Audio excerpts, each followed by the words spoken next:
These scenes are at the heart of what Mumbai stands for. Men and women constantly on the move, struggling to surge ahead. Each one has a different story, but together they are the spirit of Mumbai. A city that lets you breathe, feel, and thrive. A city that makes you its own. Each day in the lives of these millions is a living, flourishing example of this zest.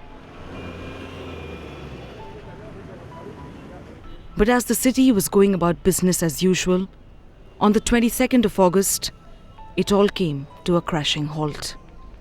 My city, Mumbai, made me feel vulnerable. Fear and insecurity gripped me.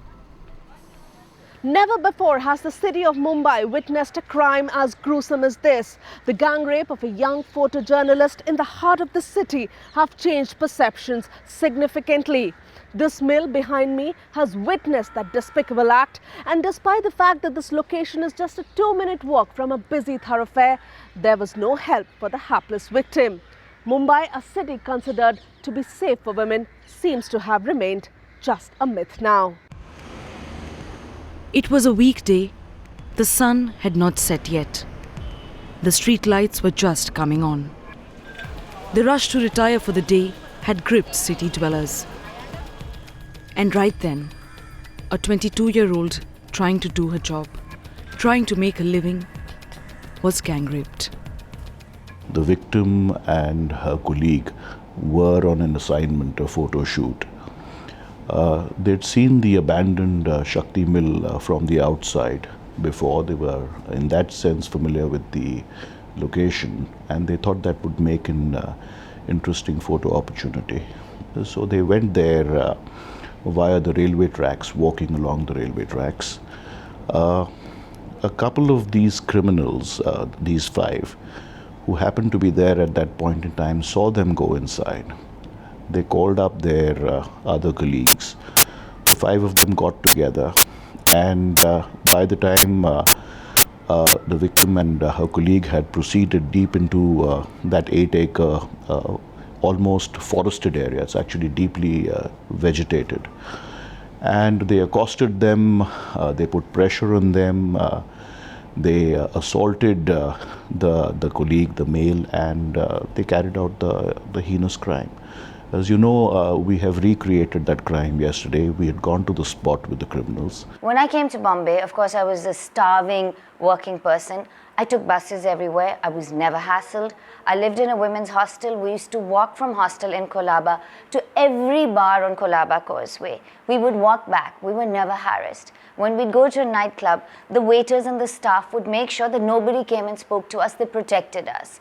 That was the Bombay I grew up in, literally. You know, when you're in your 20s, and you move to a new city, you feel like you're leading a new life. I always feel I grew up in this city. I worked in television. I took taxis home at 4 in the morning, 3 in the morning. You didn't feel fear. Now when I tell these stories to the young girls who work with me, they look at me like I'm an alien or a very, very old woman, because they say we would never dream of doing it.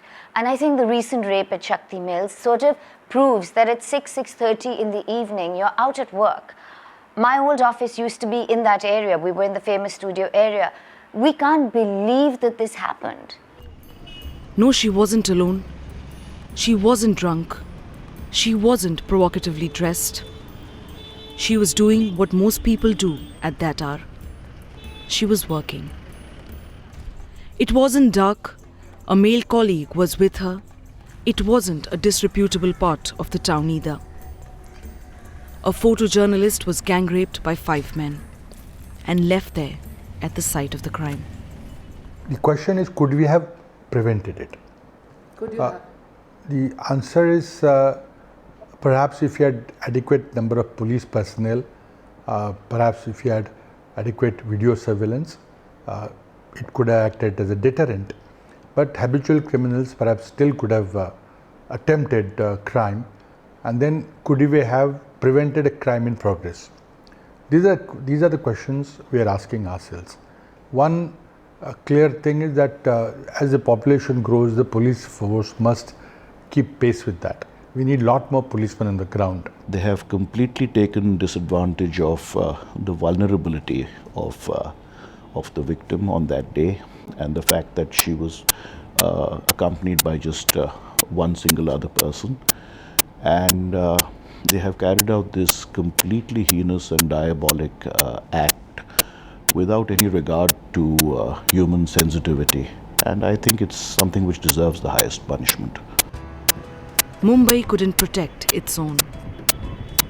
She had just embarked on the journey of life, but a 22-year-old girl was forced to stop. She was forced to face the harsh reality.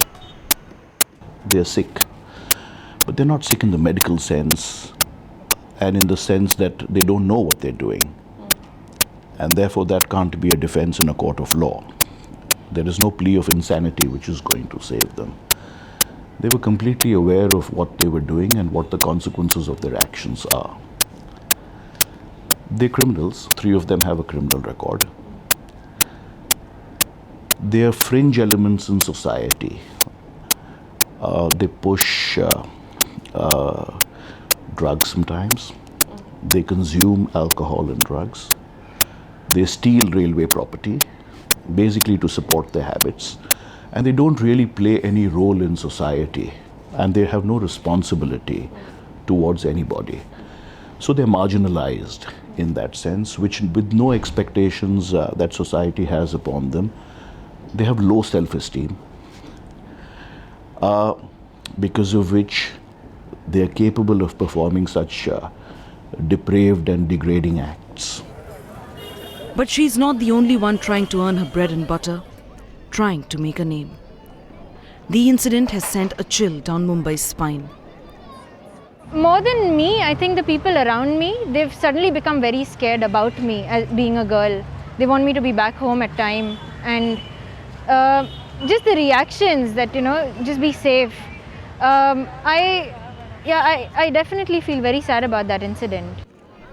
Most women in Mumbai, at least till this day, have held on desperately to the hope that women are safe in this city. Now that faith has been brutally violated. Some guy had the cheek to ask, what were they doing at 6 in the evening in a deserted mill? What were their intentions? You fool. You filthy pig. They were out working. And even if they wanted to go and be alone with each other, that's a very natural thing. It's natural to be attracted to somebody. It's natural to have urges. It's natural to be men and women. She too is a photojournalist, and her work just the same as that of the 22-year-old. Your work is taking you somewhere, how you're working day by day, and I was becoming stronger and stronger day by day.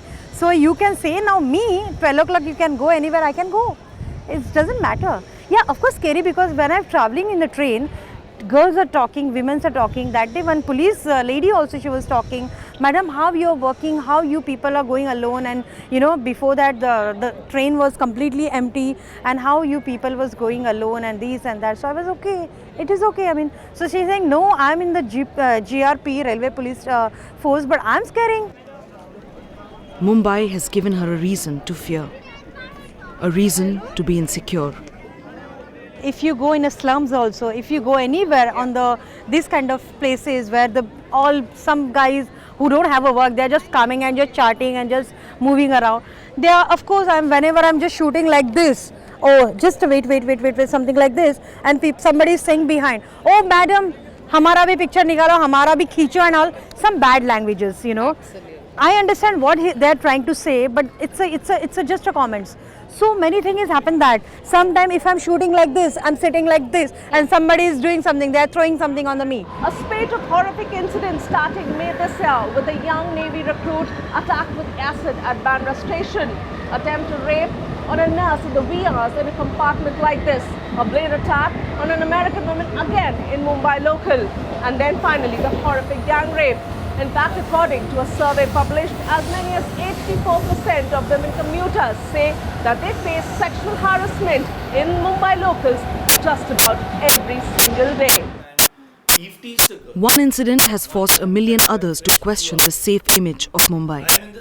Mothers, fathers, teachers, everyone is now suddenly unsure of the future, unsure of the safety of their loved one.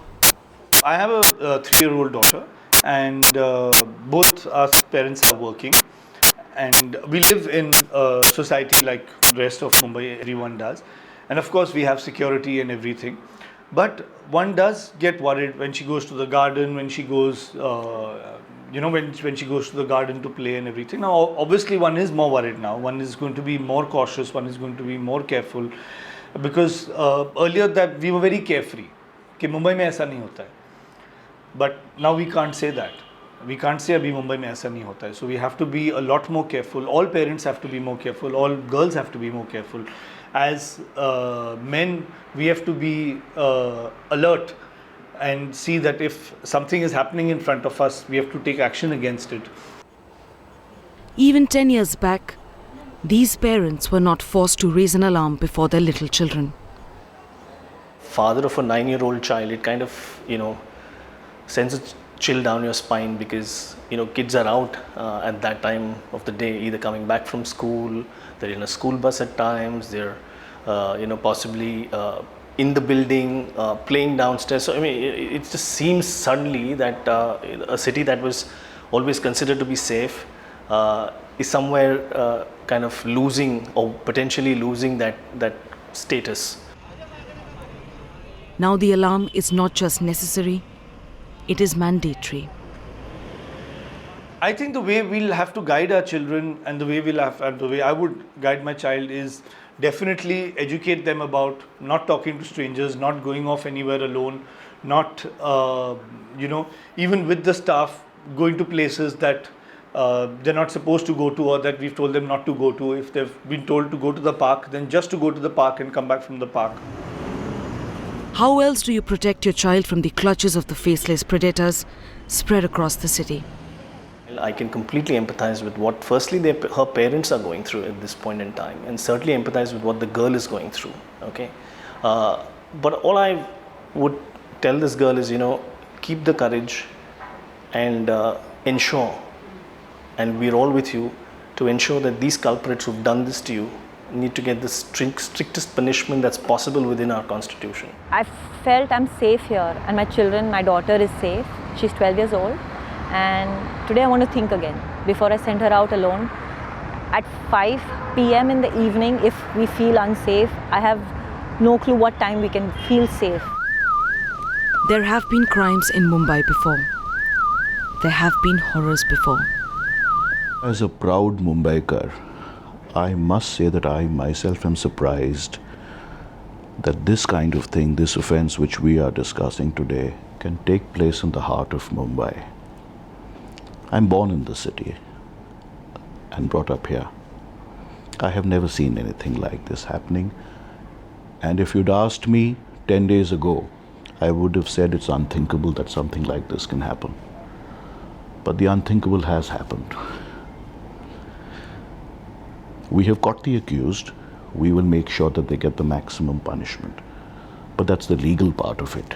I think there is a larger issue that we have to address, and that is the feeling that women have today that they're vulnerable. We can't deny that, and we shouldn't deny that, because it's only if we admit it that we can address it. But this time the wound is much deeper. And for it to heal, there is much left to be done. And I'm like, how much more careful can you be? I mean, even that poor girl's parents, I can quite imagine what they must be going through. But the fact that she's actually managed to go through it, and I'm glad she complained and whether she went to the police and did all of that. I think the biggest problem is that a lot of women are so scared to report it. And I think that's the biggest thing. You have to report it. You cannot be quiet about it. I was started shouting chor chor chor, but वहाँ पे कोई मेरी help के लिए नहीं आया. Not even a single person. वहाँ पे इतना क्राउड था एरिया, इतना क्राउडेड एरिया था, बट किसी ने मेरी हेल्प नहीं की.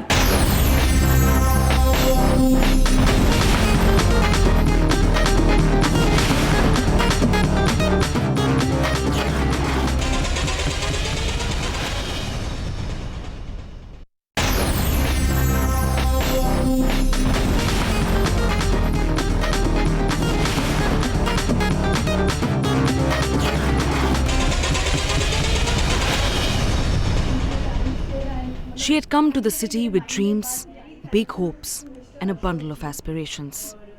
A youthful 23-year-old actress from Jammu. For her, Mumbai was the city of freedom. But just 5 days after the brutal gang rape of the photojournalist, her faith in Mumbai was crushed too. 8:45 p.m. I was traveling with my friend Mimi.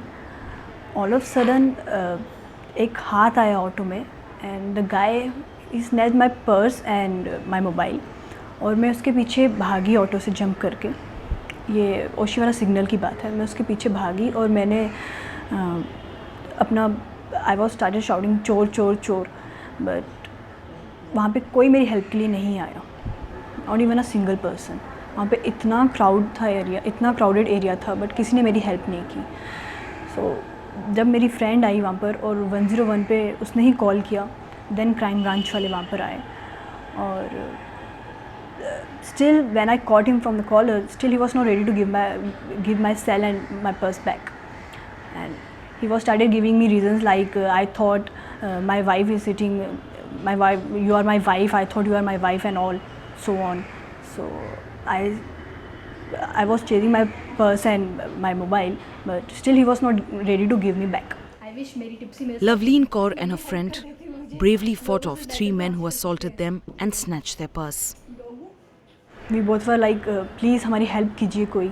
But सब crowd में खड़े होकर सब देख रहे थे, हमारी help के लिए कोई नहीं आया, कोई नहीं. लोग हंस रहे थे, लोग कमेंट कर रहे थे, बट हमारी हेल्प के लिए कोई नहीं आया. Nobody came. A crowd stood by and watched at a busy junction. There are loud noises, loud protests, and even louder promises of change. Young women in Bombay, because I think they're more courageous than women in any other city, need to be the leaders in this fight. That's it. You have to move forward. But somehow, it all comes back to square one. Rape per se, I think, is a heinous crime. And whether it happens in a Bombay, whether it happens in a Rajkot, whether it happens in a Chandigarh, Delhi, it's still as horrible and heinous as it can be. I think the shocking thing is that it's happening in Bombay because most people have the perception that Bombay was such a safe city, and you know it seemed to be like I've been in Bombay for many years. Like I've been in Bombay now nearly 20-25 years. Did my college from here. I've been working here, and I remember days when we've taken cabs at 3 o'clock at night and not really worried. I mean, I stay alone. My parents were in Pune at that point, and it's never been an issue. I mean, it's never. We've had cab drivers who are like these, you know, people known to our office who would drop us home, and we feel very safe with them. You know, there was like a Tiwari ji who would drop us, or there was a Sharma ji who would drop us, and there was no question of you know, being worried. I mean, in fact, we used to feel safe. Okay, that these guys were outside the office and they knew exactly where we stayed, where we worked, what were our timings. But they were literally like, in a way, you know, part of the in a way, staff or people who would actually help you. So it's quite shocking that seems to be a sudden shift in either there's a thinking or and not to say that this didn't happen in other cities, but it's quite shocking that is happening in Bombay because it's never been that kind of, doesn't seem to have that reputation of being an unsafe city in the sense. It all comes down to inaction, indifference, and apathy. There are 4, 5, 6 incidents which happened in quick succession recently, creates that impression. But again, I like to, it's no defense, but I like to go back to the National Crime Record data, which shows crime per lakh population is not very high compared to other cities. Of course, any crime is not acceptable, as I keep on saying that, and I'm telling my police force. But we had to compare that Mumbai is a very large city. It is like many metropolises put together. And these 3, 4 incidents which happened last 4, 5 years has given it a bad name. But I don't think Mumbai has suddenly become unsafe. Is it the result of a society that's fast losing its conscience, or is it simply ineffective policing? Whatever be the case, the question is, will the Maharashtra government take action to dispel the fear instilled in the minds of millions of women and take concrete steps to restore the faith, or are we going to see the situation deteriorate even further? These crimes inflict physical suffering upon one woman, but are committed against all. It could have been any one of us. It happened to her, yes, but a tiny fraction of her experience was felt by all working women in India. What would you have us do to be and feel safe? What will you do to make sure women are not violated again and again and again?